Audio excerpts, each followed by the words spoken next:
Real talk tayo. Alam mo kung ano ang pinakamalupit sa isang narcissist? Hindi nila aaminin. Pero sila ang tunay na problema.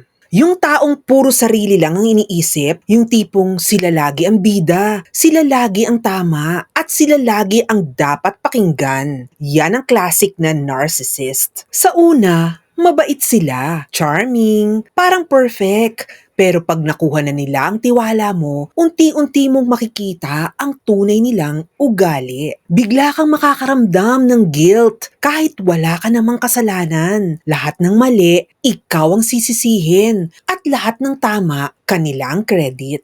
A narcissist wants control. Gusto nila ikaw ang mag-a-adjust. Ikaw ang magsusorry at ikaw ang laging magbibigay. Pero pag sila ang nagkamali, bigla silang pa-victim. Mapapansin mo rin na mahina silang tumanggap ng no kapag hindi mo sila sinunod. Magtatampo sila, magmamanipulate o gagawa ng drama para bumalik ka sa ilalim ng kontrol nila. Kaya kung may narcissist sa buhay mo, tandaan mo to, hindi mo problemang ayusin ang taong ayaw aminin na sila ang problema. Protektahan mo ang boundaries mo, piliin mo ang kapayapaan, at huwag kang matakot lumayo kapag paulit-ulit kang sinasaktan. Sometimes, the bravest thing you can do is walk away from someone who only loves themselves.